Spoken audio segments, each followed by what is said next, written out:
The Aravalli Hills, counted among the oldest mountain ranges in the world, are no longer just a part of geography. They have transformed into a largest political battlefield in North India. This sudden surge in awareness and aggression shown by the Congress party is no coincidence. Instead, it is a part of the intensifying conflict between ecology and power that has pushed the Bharatiya Janata Party into a defensive posture. The Aravalli issue has flared up because these hills are no longer seen merely as piles of stone and greenery. They serve as the lungs and water recharging grounds for millions of people in Delhi NCR region. In recent years, the way hills have been carved up in the Gurugram and Faridabad regions in the name of illegal mining and real estate has terrified environmentalists and the general public alike. Congress has tapped into the pulse of this issue. There is deep strategic thinking behind opposition leaders turning the Aravallis into a primary agenda. They are presenting it as a battle of development versus destruction. The Congress alleges that the BJP government has sidelined environmental regulations to benefit favored industrialists and the mining mafia. By elevating this from a regional concern to a national crisis, Congress aims to connect with the urban middle class and the environmentally conscious younger generation. The degradation of the Aravallis is a direct cause of rising pollution and falling water levels, and by highlighting this, the opposition is directly questioning the government's policies and intentions. On the other hand, it is crucial to understand why the Bharatiya Janata Party is on the defensive. For the BJP, the Aravalli issue has become a double-edged sword. While the state requires infrastructure and economic activity for development, stern observations from the Supreme Court and growing public anger have tied the government's hands. Decisions made in the past regarding illegal constructions and the relaxation of rules in the Aravallis have now become a bone of throat for the BJP government. A major reason for their defensive stance is that the court has repeatedly reprimanded the government over the protection of the Aravallis, which has dealt a blow to the government's environment-friendly image.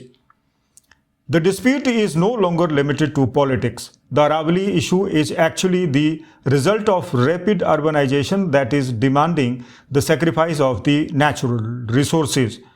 Through this issue, Congress is attempting to brand the BJP as anti-environment, while the BJP is trying to frame it as balanced development within the rules. However, the reality remains that as long as the chest of these mountains continues to be riddled with holes, the political heat will only intensify. The echoes of the Aravallis are now clearly audible from election rallies to court files, and it is certain that this issue will remain a focal point of North Indian politics in the times to come. Aravalli को लेके जो फैसला आया supreme court का वो दुर्भाग्यपूर्ण है, क्योंकि जिस प्रकार से 2010 के अंदर एफिडेविट दिया गया था 16 फरवरी को, 3 दिन में ही 19 तारीख को ही 2010 को सुप्रीम कोर्ट ने उसको खारिज कर दिया, जो 100 मीटर की रेंज में माना गया था अरावली को। उसके बाद में क्या जरूरत पड़ी कि 2024 के अंदर उसी परिभाषा को जो खारिज हो चुकी थी सुप्रीम कोर्ट में, स्टेट गवर्नमेंट की सिफारिश पर, भाजपा की स्टेट गवर्नमेंट की सिफारिश पर केंद्र सरकार ने उसी को पैरवी के लिए सुप्रीम कोर्ट में ले गए। दुर्भाग्य से सुप्रीम कोर्ट ने उसको एक्सेप्ट कर लिया और हाहाकार मचा हुआ सब जगह, क्योंकि अगर अरावली नहीं बचेगी तो आप सोच सकते हो कि उसके परिणाम क्या होंगे वर्तमान पीढ़ी के लिए भी, आने वाली पीढ़ियों के लिए भी। अरावली खाली पहाड़ नहीं है, ये जीवन रेखा है राजस्थान के लिए भी, और जो अन्य प्रदेश से, चाहे गुजरात हो, चाहे वो दिल्ली हो, चाहे हरियाणा हो। इसलिए हमें सोचना पड़ेगा किस प्रकार से इस फैसले पे पुनर्विचार करने के लिए मजबूर करें सुप्रीम कोर्ट को भी। उसके लिए भारत सरकार को आगे आना चाहिए। दुर्भाग्य से एक तरफ तो हमारे खुद के मंत्री हैं राजस्थान के, यादव साहब यहीं पैदा हुए और यहीं पे मंत्री हैं, चुनाव जीत के गए हैं, उन्हीं के बाद मंत्रालय हैं। तो उनको खुद को सोचना चाहिए, बीजेपी को सोचना चाहिए, बजाय इसको इश्यू बनाए और गलत आंकड़े पेश करे। जब एफिडेविट दिया गया था, जब पर्यावरण की स्थिति वो नहीं थी, आज हाहाकार मचा हुआ है पार्लियामेंट के अंदर भी बाहर भी। राहुल गांधी भी, नेता प्रतिपक्ष भी, अन्य लोग भी, तमाम पार्टियों के लोग जिस प्रकार से दिल्ली गैस चैम्बर बन चुका है, सांस लेना मुश्किल हो रहा है, दिल्ली के अलावा भी अन्य राज्यों में भी उसका असर भी पड़ रहा है।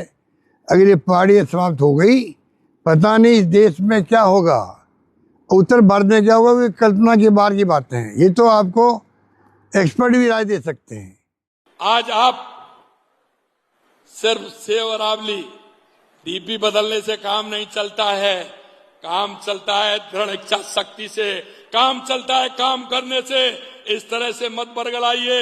हमारे राजस्थान के भाई बहनों को हम आपसे कहना चाहते हैं, हम किसी भी तरह से अरावली के साथ छेड़छाड़ नहीं होने देंगे, किसी तरह का खनन नहीं होने देंगे, ये हम आपको विश्वास दिलाते हैं। राम राम जी, नमस्कार सबको। आज अपने सांसद निवास दिल्ली संसद भवन के साथ जो लोग कभी मेरे से मिलने यहाँ पे आए हों, पंदा तालकटोरा रोड, लेकिन एक ऐसी जगह जो रायसीना हिल का हिस्सा माना जाती है, साथ में राष्ट्रपति भवन जो रायसीना हिल पे माना जाता है, ये संसद, ये बसी हुई नई दिल्ली, ऐसी जगह से इस वीडियो के माध्यम से मैं आपके बीच में आया हूँ जो ना सिर्फ अरावली पर्वत की आखिरी पहाड़ियों में से एक रायसीना की पहाड़ी, बल्कि दुनिया की सबसे ज़्यादा प्रदूषित नगरी का एक हिस्सा। रायसीना हिल, अरावली का आखिरी पर्वत, धीरे धीरे जो समतल होता गया, जैसे दिल्ली के अंदर जंगल समाप्त होते गए और कंक्रीट जंगल बढ़ता गया, बसासत बढ़ती गई, और आज ऐसी स्थिति बन गई कि आज जो दिल्ली में बसे हुए बाशिंदे हैं वो दुनिया के सबसे ज़्यादा वायु प्रदूषण का जीवन व्यतीत कर रहे हैं। ऐसे में जब चाहिए तो ये था कि जो अरावली पर्वत, जो पर्वत ना सिर्फ दुनिया का सबसे पुराना पर्वत श्रृंखला के रूप में माना जाता है, मगर जो पर्वत श्रृंखला जो हमारे देश की एक जीवन रेखा भी जिसको समझा जाता है, एक तरफ गंगा जमुना और दूसरी तरफ हमारी सभ्यता को मरुभूमि बनने से बचाने वाली ये पर्वत श्रृंखला, रेगिस्तान बनने से बचाने वाली ये पर्वत श्रृंखला। आज चाहिए तो ये था, जब वायु प्रदूषण हरियाणा में, दिल्ली में, देश में सबसे ज़्यादा, नहीं दुनिया में सबसे ज़्यादा वायु प्रदूषण हमारे क्षेत्र में हुआ, तो ऐसे समय में अरावली के पर्वत, अरावली के जंगलों में और वृक्षारोपण का फैसला सरकार लेती। लेकिन सरकार ने सुप्रीम कोर्ट में पैरवी करी कि 100 मीटर से कम की जितनी पहाड़, जितने पर्वत अरावली में आते हैं उनको अरावली ही ना समझा जाए। इससे दुर्भाग्यपूर्ण बात नहीं हो सकती। इस फैसले की चपेट में मैं मानता हूँ हरियाणा में तो लगभग सारी अरावली आ जाएगी।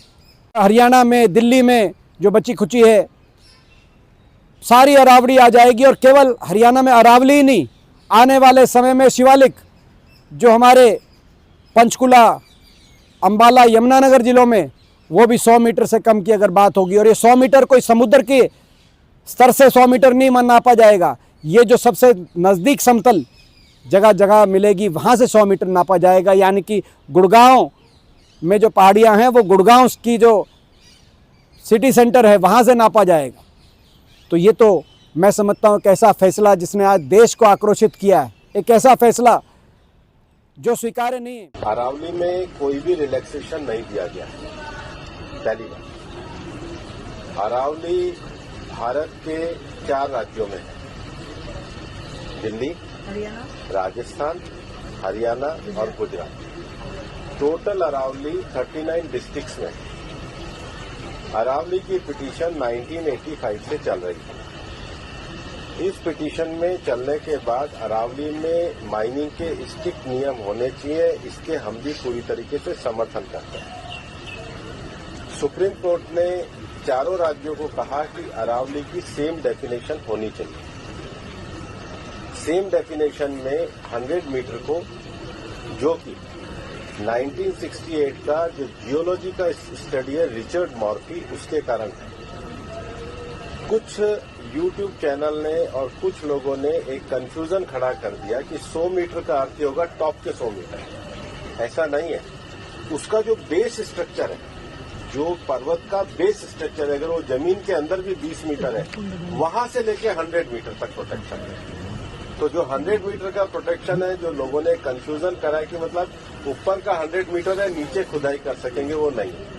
मैं आपको फिर क्लियर कर रहा हूं। 100 मीटर का अर्थ है टॉप 100 मीटर से बॉटम के अंदर तक जो उसका पूरा फैलाव है। पहाड़ी तो ऐसे होती है, तो उसका बॉटम तो बड़ा होता है। जहां तक उसका बॉटम जाएगा वहां से लेके 100 मीटर तक प्रोटेक्शन है। और अगर एक पहाड़ी और दूसरी पहाड़ी के बीच में 500 मीटर का गैप है, तो वो जमीन भी अरावली रेंज मानी जाएगी। इस डेफिनेशन के आने के बाद 90% से ज्यादा एरिया प्रोटेक्टेड एरिया में आ गया। 90% से ज्यादा। मेरा ये स्टेटमेंट लिख लीजिए, टोटल अरावली का एरिया 1,47,000 स्क्वायर किलोमीटर है। इसके बाद केवल अभी की जो मेरे पास 39 डिस्ट्रिक्ट है, केवल 217 किलोमीटर, मतलब 2% में ही माइनिंग हो सकती है। और वो भी हर तरीके से नहीं हो सकती। उसके लिए भी सुप्रीम कोर्ट ने डायरेक्शन दिया है कि आपने जैसे सारंडा और झारखंड में एक पूरा पहले माइनिंग प्लान बनाया है, वो प्लान तैयार करिए। वो प्लान तैयार करने के बाद भी ICFR जो इंस्टीट्यूशन है उसकी परमिशन होगी, उसके बाद ही परमिशन मिलेगी। दिल्ली में कोई भी माइनिंग अलाउ ही नहीं है, ना होगी। मैं फिर दोहरा रहा हूं, दिल्ली की अरावली हिल्स में माइंस पूरी तरीके से बैन है। अरावली में लगभग 20 से ज्यादा फॉरेस्ट रिजर्व प्रोटेक्टेड एरिया वो एज इट इज रहेंगे। तो reserve area, protected area, even 100 metre भी पहले क्या होता था, जो लोगों ने करा था कि टॉप को छोड़ के नीचे खुदाई करते थे, तो वो एक तरीके से उसके चारों तरफ करते थे। अब वो भी नहीं कर सकेंगे। तो मुझे लगता है सुप्रीम कोर्ट ने जो निर्णय दिया है, ministry of environment, survey of India, geological survey of India, और जियोलॉजिकल सर्वे ऑफ इंडिया में जो इंटरनेशनल स्टैंडर्ड है रिचर्ड मार्फी, उसको दिया। उसके बाद भी मामला सुप्रीम कोर्ट में है। हम पूरी तरीके से सहयोग करने के लिए तैयार हैं। पिछले 2 साल से लगातार स्वयं प्रधानमंत्री जी ने अरावली में वृक्षारोपण किया है। ये सरकार पिछले 2 साल से ग्रीन अरावली का मूवमेंट चला रही है। मैंने खुद ने पिछले दिनों उदयपुर में सारे डीएफओस की, मतलब चारों जिलों के 39 डीएफओ की मीटिंग करी है। हम हर डिस्ट्रिक्ट में अरावली की नेटिव स्पीशीज का एक नर्सरी लगा रहे हैं। हम ग्रीन अरावली के लिए प्रतिबद्ध हैं। ये एक झूठ फैलाया जा रहा है। और सबसे बड़ी बात है कि ये जो रिपोर्ट है, ये 2006 से राजस्थान में ऑलरेडी लागू है। इसमें कुछ भी एडिशन नहीं किया गया, बल्कि अरावली के टॉप से लेके और जमीन तक, मतलब जमीन से पूरा ऊपर 100 जो स्ट्रक्चर है, वो सारा प्रोटेक्टेड की श्रेणी में आता है।